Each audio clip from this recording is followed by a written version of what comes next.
They say weddings bring families together, but at my sister's wedding, mine fell apart. The ballroom was chaos. Guests screamed as champagne glasses shattered on the floor. Tables overturned, white linen stained with wine and blood. The band had stopped playing, their instruments hanging mid-note in stunned silence. And there I was, on my back, gasping for air, my chest aching with every breath. The scent of roses mixed with something metallic, my own blood. Through the blur of lights, I saw my father standing over me, his tuxedo perfect, but his face twisted in pure rage. His fists trembled, veins bulging in his neck. He wasn't a proud father celebrating his daughter's wedding anymore. He was a king defending his throne. Dad, furious, shaking. "If you won't obey me, you'll regret ever being born into this family." Olivia dropped to her knees beside me, screaming my name. "Olivia, stop it, Dad! You're hurting him! Somebody help!" But no one moved. The guests froze, torn between fear and shock. Some raised their phones, recording. Others turned away, unwilling to get involved. My vision blurred as the pain overwhelmed me, and in that haze, one thought crystallized. This wasn't about a wedding anymore. This was about years of power, control, and resentment exploding into the open. As darkness closed in, I whispered to myself, me, weak, defiant. This isn't the end. He started a war, and I'm going to finish it. Fade to black. To understand what happened that night, you need to know where we came from. My family wasn't just wealthy, we were untouchable. My father, Richard Callahan, built a multi-million-dollar empire from scratch. What started as a small real estate venture became a sprawling dynasty. Luxury hotels, prime properties in the heart of the city, political connections that stretched all the way to the mayor's office. To outsiders, he was a visionary businessman, a rags-to-riches story they admired. But behind closed doors, he was a tyrant. In our mansion, love was transactional. Dad gave affection the way a banker gives loans, with strings attached and interest rates you could never pay off. Growing up, my sister Olivia was the golden child. She was charming, beautiful, and compliant. Dad adored her, showering her with praise and extravagant gifts. When she got an A on a test, he threw a party. When she got into college, he bought her a sports car. Me, I was the shadow child. No matter what I achieved, it was never enough. Straight A's? Why not straight A pluses? Sports trophies? Second place doesn't count. My art scholarship? A waste of time. You should be working for me. Dad didn't just withhold love. He weaponized it, turning Olivia and me against each other. Olivia learned early that obedience meant rewards. I learned that resistance meant punishment. By the time we were adults, the dynamic was unshakable.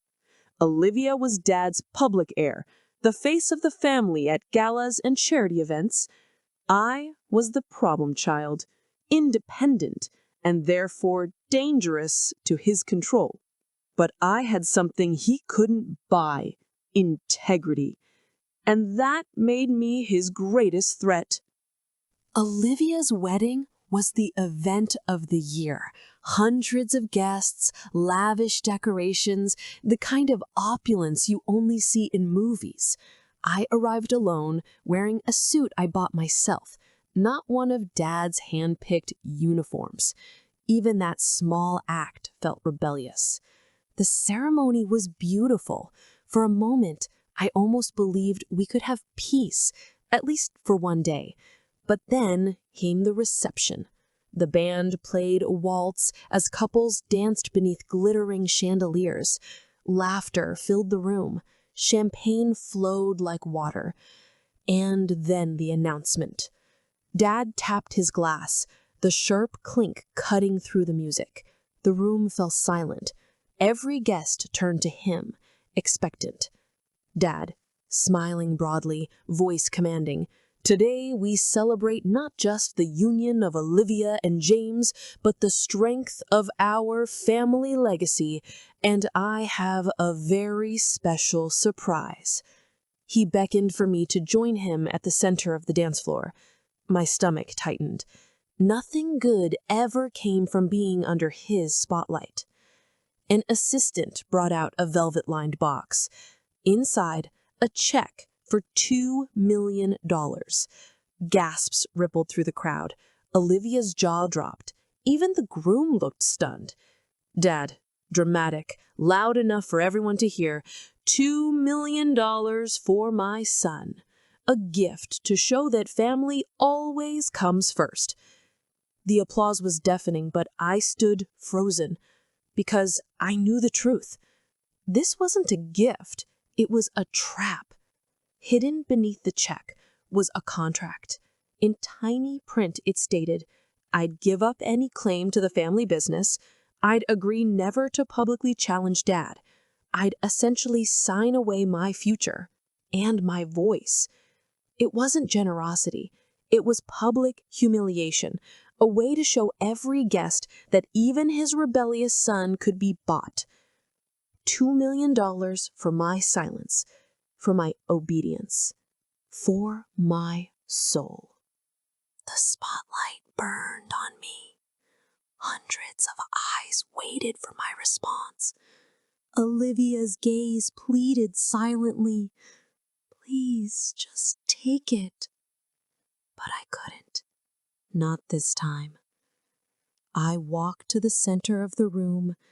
My voice was steady, but my heart pounded. Me, calm, firm.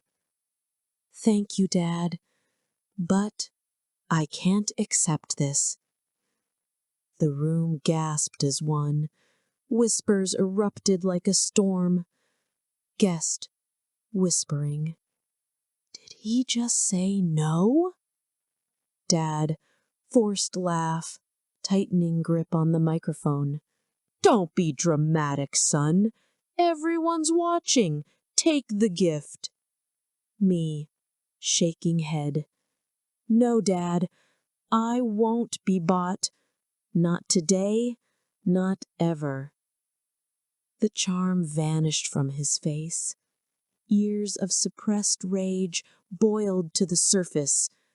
Dad, snarling, voice low but venomous. "Ungrateful brat." Then he lunged. His hands clamped onto my collar. We crashed into a table, glasses exploding around us. The crowd screamed. Olivia shrieked, "Dad, stop!" For a moment, I thought he'd stop himself, that he'd realize what he was doing. But he didn't. His fist connected with my jaw. Pain exploded white-hot. Then another blow, and another. By the time they pulled him off me, I was barely conscious. As the world faded, the last thing I heard was Olivia sobbing, and Dad's cold voice saying, "He deserved it." I woke up to the sterile smell of disinfectant, the steady beep of a heart monitor. My face throbbed, ribs ached with every breath. Olivia sat by my bed, eyes swollen from crying. When she saw me stir, she rushed to my side. Olivia choking up. "I'm so sorry. I didn't think he'd actually..." Me, hoarse whisper. It's not your fault. But in my mind, a storm raged. Lying there, I replayed my entire childhood. The times Dad humiliated me in front of relatives, the years he ignored my achievements while celebrating Olivia's every move, the countless ways he used money as a weapon, and now, this. Narrator, voice over, cold. This wasn't just about a wedding. This was the culmination of decades of control. As pain burned through my body, a new feeling ignited beneath it. Fury. For years, I'd been passive. I'd tried to keep the peace. But that night, in that hospital bed, something changed. If he wanted war, I'd give him one. Revenge isn't about rage, it's about strategy. While recovering, I started making calls.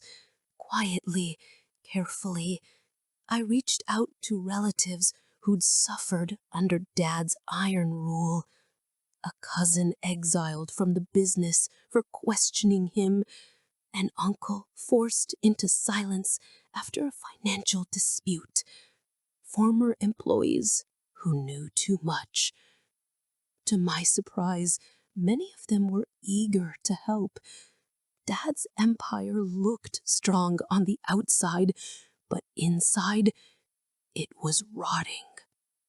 Next, I gathered evidence. Dad prided himself on being untouchable, but everyone leaves a trail. Secret offshore accounts, bribes disguised as charitable donations, emails proving fraud. Late nights were spent combing through digital files, documenting everything meticulously. Piece by piece, I built a case so airtight, even Dad's most loyal allies would have to face the truth. I wasn't just going to defeat him, I was going to expose him. In the weeks that followed, everything changed. Dad was under investigation. News outlets ran his scandals daily. Olivia, she didn't speak to me for a while. She was heartbroken, caught between loyalty and truth. Eventually, she came to me, tears streaming. Olivia, I wish it hadn't come to this. Me, so do I. But he left us no choice. Taking control of part of the family business wasn't about greed. It was about ending the cycle. But victory came with a cost. My relationship with Dad was gone forever. My family was fractured, and deep down I knew I'd never be the same. Sometimes, to save yourself, you have to burn the past. I didn't win because I was stronger than my father. I won because I refused to be controlled any longer.